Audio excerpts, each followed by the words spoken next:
Fala pessoal, beleza? Lucas Mizumoto aqui para falar mais um pouco sobre Disney Plus.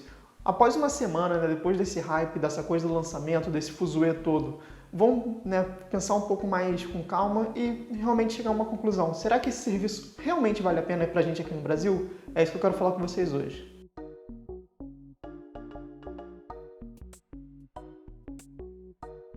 Bom, como eu disse, esse vídeo está sendo feito uma semana depois do lançamento porque eu realmente quis aproveitar bastante o serviço. Eu usei durante todos os dias dessa semana, usei bastante, vi pelo menos 2 filmes por dia, vi algumas séries, maratonei algumas séries.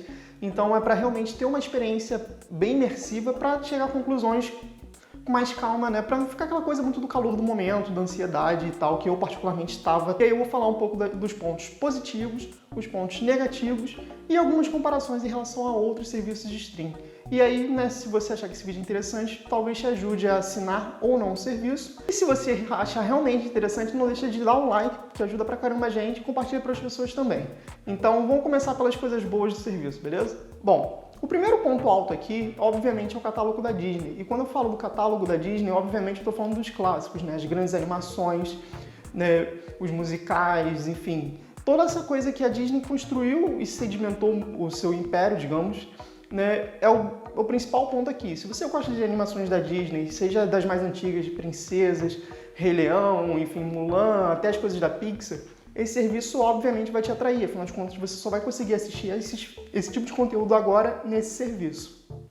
Então, por exemplo, esse é o meu caso. Eu gosto muito de filmes de animação da Disney, inclusive eu fiz uma lista com as minhas preferidas aqui em cima.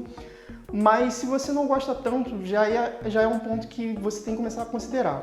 Além disso, um ponto relacionado com isso que eu acho que é interessante pensar é que é uma porta de entrada para crianças. Então, por exemplo, se você é uma família que tem crianças pequenas em casa, de repente é interessante ter esse serviço para apresentar para os seus filhos ou para os seus irmãos, enfim, esse universo dos filmes da Disney que conquistou muita gente no passado e agora com o serviço provavelmente vai conquistar mais gente no futuro. Ainda nessa pegada da nostalgia, outro ponto que eu acho que é interessante pensar são filmes nostálgicos para além das animações. Além da aquisição da Fox, que trouxe alguns filmes bem sessão da tarde, a Disney por si só já tinha alguns filmes nessa pegada também. Então a gente tem algumas coisas aqui como, por exemplo, Esqueceram de Mim, Jamaica Baixa de Zero, Mudança de Hábito, Três Solteirões e o Bebê. Esses só são 4 de muitos exemplos que você vai ter aqui. Alguns filmes assim que realmente marcaram essa década de 90 virada para 2000, que muita gente sente saudade e de repente pode ser um atrativo. E para fechar dos pontos mais convencionais, digamos assim, eu gostaria de destacar, obviamente, as séries exclusivas do Disney Plus, que também é um cargo-chefe muito grande, talvez até mais do que as animações, parando para pensar. Porque, por exemplo, você tem Mandaloriano, você vai ter WandaVision e a série do Falcão e o Soldado Invernal, que são séries de grande peso, tanto do Star Wars quanto da Marvel, que obviamente chamam o público mais geral. Afinal de contas, você que consome essa cultura pop com mais força, provavelmente está procurando a Disney Plus por isso. E assim, nesse ponto específico, é interessante pensar que são séries que saem semanalmente, então vai ter um período bom para você assistir durante a sua assinatura. E além disso, essas séries vão começar a bombar mais a partir de 2021, que você vai ter pelo menos 2 séries já da Marvel confirmadas, WandaVision já é em janeiro e Falcão e Soldado Invernal que ainda não sei quando sai. Mas você ainda tem Cavaleiro da Lua confirmado para sair, She-Hulk, Miss Marvel e a série do Obi-Wan Kenobi. Então, assim, nesse aspecto das séries originais é um ponto que realmente tem que se levar em consideração porque vale muito a pena. Mas a questão é, se você não liga para Star Wars ou para Marvel, será que realmente você vai querer acompanhar essas séries só por acompanhar ou será que não vale tanto a pena assim? É uma coisa também a se considerar. E para fechar, um ponto que me chamou bastante atenção, que é bem interessante também e pouca gente comenta, é a parte documental do Disney Plus. Especificamente aqui pensando no Geographic Channel, porque faz parte desse conjunto e tem bastante coisa bacana. Você tem alguns documentários muito famosos e que realmente tem um destaque muito grande, por exemplo, Free Solo, que ganhou o Oscar, inclusive, de melhor documentário. Mas, para nisso, você tem séries documentais dos mais diversos assuntos. Você tem, por exemplo, a série do Jeff Goldblum, falando de literalmente qualquer coisa, porque é uma série bem ampla. Você tem uma série do Gordon Ramsay falando de culinária, você tem séries de esporte. Então, assim, essa parte documental, que é uma coisa que particularmente me interessa muito, também foi um ponto muito positivo que eu não esperava e, para ser sincero, foi uma das coisas que eu mais consumi durante essa semana, porque são séries com episódios de 20 minutos, assim, umas ou outras até passam um pouco mais disso, mas de maneira geral é coisas que você assiste rápido e é realmente um bom passatempo e eu particularmente acho que é um passatempo muito instrutivo. Dito isso, vamos agora falar um pouco das coisas que me chamaram a atenção de uma maneira negativa. E o primeiro ponto para mim foi a interface do Disney Plus, que ela é muito ruim, cara, ela é muito contra-intuitiva. Tudo bem, você tem, né, ali no início os hubs com os principais assuntos, né, que seria, né, os clássicos da Disney, a Pixar, Marvel, Star Wars e National Geographic. Mas a busca do site eu achei muito ruim, tipo, não é nem um pouco fácil de você encontrar as coisas. Quando você faz a distinção entre série e filme, aparece muita pouca coisa na opção inicial, então você tem que ficar meio que caçando. Muita coisa eu descobri realmente fuçando ali, sabe? Tipo, procurando o que é da Disney agora com essa fusão da Fox. Não tem muito essa distinção clara de você procurar coisas exclusivamente da Fox. Então, assim, a interface para mim foi um grande problema. Eu levei um tempo para achar as coisas que eu queria e eu confesso que até agora eu tenho a sensação de que eu não achei tudo que eu gostaria, porque realmente é confuso, não é bem organizado, então essa parte de indexação deles ficou muito a desejar. Outro ponto que me incomodou e eu vi muita gente também comentando é em relação a conteúdos incompletos ou ausentes, né? E isso realmente é uma coisa muito chata, porque assim, não é novidade de você ter catálogos que diferem de outros países. A Netflix e a Amazon Prime, por exemplo, tem catálogos muito diferentes do Brasil em relação aos Estados Unidos, só para citar 2 países. Mas no caso do Disney Plus, tem algumas coisas que você já tinha, né, como base aqui no Brasil, por exemplo, Super Patos, Doug, o desenho do Homem-Aranha dos anos 90, o próprio desenho do X-Men dos anos 90, os Simpsons, e algumas dessas coisas ou não tem no serviço, ou então tem 1 ou 2 temporadas. E aí é uma coisa meio chata, porque eu pelo menos, né, penso que tem gente que cria a expectativa de assinar esse serviço pela nostalgia.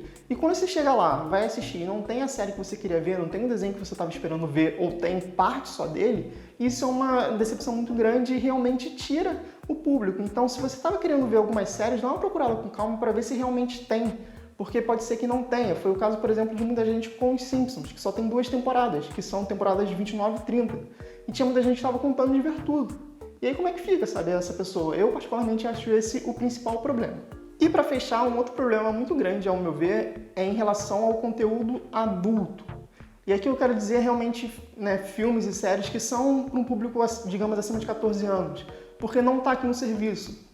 E isso é muito chato, porque com a aquisição da Fox e essa criação de um serviço de streaming da Disney, eu particularmente esperava que tivesse, né, bastante coisa, um catálogo muito robusto, principalmente em filmes. Afinal de contas, a Fox é um grande estúdio que tinha controle de muitas franquias e muitos filmes de sucesso. E eles não estão aqui. E já tem notícias recentes, né, isso inclusive já acontece nos Estados Unidos, que você tem um serviço próprio da Disney, que lá fora isso está no Hulu, e aqui vai ser um outro serviço que não tem nome ainda, que ele vai ter, né, esses filmes, digamos, voltados para o público mais velho.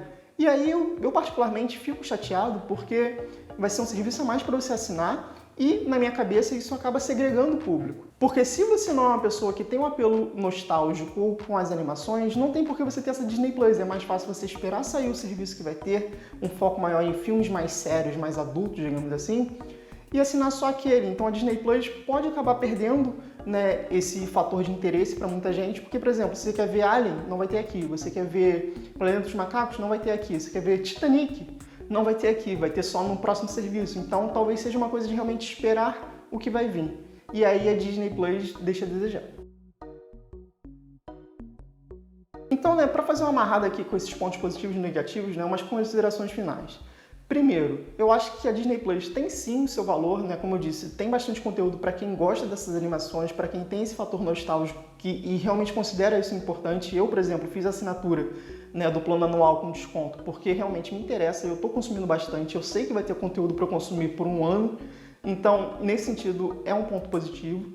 Mas, por outro lado, se você estava esperando mais filmes, ou então você não liga tanto para esse tipo de conteúdo, você não tem crianças em casa que vão consumir esse conteúdo, talvez não seja para você, seja melhor esperar o outro serviço da Disney, por mais que a Disney Plus, por exemplo, seja mais barato que a Netflix. Mas aí entra essa questão de não adianta ele ser mais barato e ter um catálogo muito direcionado, enquanto a Netflix é um pouco mais cara, mas tem um catálogo muito mais amplo. Então essa coisa de agradar mais gente, a Netflix ganha. E aí eu penso que uma opção interessante, de repente, é algumas pessoas fazerem o que muita gente faz com o HBO, que é assinar só em período de série. Por exemplo, tá saindo Mandaloriano agora.